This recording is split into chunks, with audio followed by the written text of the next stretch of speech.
How do you make somebody want to only do a deal with you and nobody else, regardless of the price or whatever the structure of the deal is? Tell you guys a story really quick. We missed out on a deal, and it's my fault. This was probably about 2 weeks ago. Felipe hops on the phone with a seller probably about a month ago, goes through the whole sales process, does really well. I think it was like a probate deal or something like that. And he's going through the process. And then Felipe gets sick. Okay. Felipe is like sick as a dog one week. And that same exact week, I was crazy busy. But Felipe contacts me and he's like, hey, bro, I'm down and out. I remember these sellers told me yesterday that going to either go with us or somebody else, another company. Can you call them because we're supposed to get them under contract either tomorrow or the next day? So I was like, okay, cool. So I call them and I sped through the sales process. I did not start everything back over from my perspective. I just kind of left off where Felipe left off. And here's what ended up happening. I had like a 5 or 10 minute conversation with the lady and we left off. And to be honest, I thought that we were going to end up getting that contract later on that day because she was like, oh, well, we ended up going with another buyer. This is like on the first call I had with her in the beginning. We ended up going with another buyer, somebody that we know, and, you know, we really like his price and everything like that. I'm like, all right, yeah, no worries. So you guys already signed the contract and everything like that? And she's like, well, no, we didn't sign the contract or anything like that. And I was like, okay, well, I'm not here to like take anybody's deal or anything like that, but I don't even think we ended up getting you an offer. Did we? And she's like, no, yeah. So I was like, all right, yeah. I mean, how do you know that our offer wouldn't end up being a little bit more than theirs? And she's like, well, yeah, I really don't. And I was like, well, like I said, I'm not here to steal anybody's deal. I want to be fair with everybody, but I'd at least like the shot to give you guys an offer. If we ended up coming over these people, would you guys want to move forward with us? And she tells me, yeah. And then I ask her where those people were at.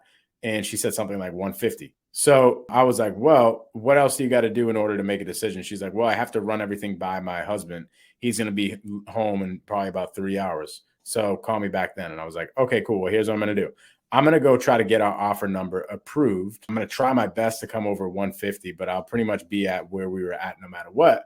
And then after that, we'll see if we can do a deal together here in the next 3 hours. And she was like, okay, cool. Call her back in the next 3 hours. And she was like, hey, sorry to my husband. And, you know, we just want to go with the other guy. We don't really even care to hear your offer pretty much. And we never ended up getting that deal. I was kind of confident, to be honest, that we were going to get the deal done in the beginning.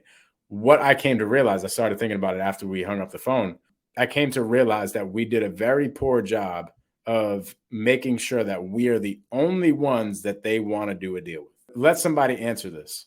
How do you make somebody want to only do a deal with you and nobody else, regardless of the price or whatever the structure of the deal is? Solve their problem. Solve their problems really, really good. I was looking for something else, though. I was going to say something I've seen you do before, which is actually talk to them about that very thing. Like, you know, say to them, I really enjoyed talking to you. I'm interested in this property. You know, just let me know what I'm going to have to do what I'm going to have to bring to the table to get the job done. Because I just want to be the only guy you're thinking of when you're ready to sell. Yeah, that's part of it. Emilio, what do you think? I had one that pretty much knew I was going to wholesale that deal because he told me, I gave him a price. He was like, hey, I can't do that number, but I like you a lot. I want to sell to you so you can bring somebody else. So I think they got to like you personally. There you go. Make a friend. Now, at the end of the day, you have to also be credible and they have to know that they can trust you to buy the house and that you're actually doing deals and that you're a trustworthy guy and you're going to do righteous business, right? But if you make somebody your friend and do everything else, like build credibility and you're solving their problem and doing all the things, right? But you more so make a friend, that person is going to want to go with you more than anybody else because it goes along with trust. Friends trust friends. You see what I mean? Now, this isn't to say, you know, people are going to do business with only their family members, only their friends or something like that. No. But like if you can make a human connection with somebody to the point where they're like, I really like that guy. I want to do business with that guy and I trust that guy, then they're not going to want to go with anybody else. Okay. So here's the funny thing. These people that ended up going with somebody else that they quote unquote knew, I end up like 2 days later looking in my email and I found that property listed from another wholesaler. So was it really somebody that they like personally knew? Maybe it was, and they, went and sold it with another wholesaler or something like that. I don't know. But in my opinion, it was not that. I think that they were more so lying to us, and they ended up just going with somebody else because somebody else did a better job of the sales process. And it was a lot my fault, because instead of me completely starting the sales process over, I pretty much started it off from where I just told you guys, right? And that was my fault. So I should have stopped. I should have been patient and went through the whole entire sales process again and made them my friend.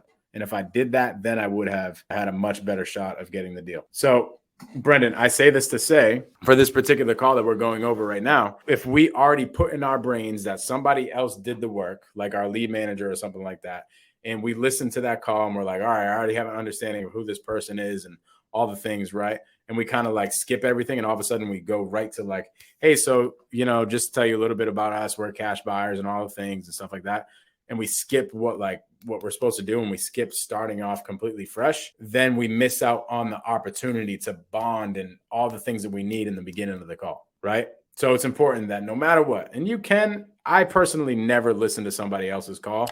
I don't even want you to tell me the information. I just want you to give me an address, a name, and a phone number, and that's it. And I'll call the lead and I'll figure the information out myself. I would rather do that. Not that I don't trust somebody to give me the right information, but more so it's going to mess me up. I know I'm just going to start putting things in my brain, and I know I need to work harder and just get the information myself so that I don't miss anything, because I'll start putting things in my brain and I'll end up missing things. You know what I mean? So it's important to just start every call off the same and start every sale process off the same. Whether you're talking to another decision maker, they're like, hey, yeah, talk to my wife now. Talk to that wife like it's a brand new lead. Same deal. Or whether you're talking to somebody that another teammate talk to them like it's a brand new lead.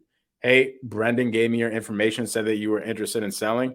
To be honest, he didn't really give me too much info. I just got back into the office. Tell me what's going on. Like just like that, and get the whole entire story again, bond, and start the whole entire thing over. Now, some people, it doesn't really matter. Sounds like this guy, you end up getting a lot of information regardless. But how you do anything is how you do everything. So if you're treating every single lead the same and you're trying your best on every single lead, then I promise your conversion rate is going to go through the roof.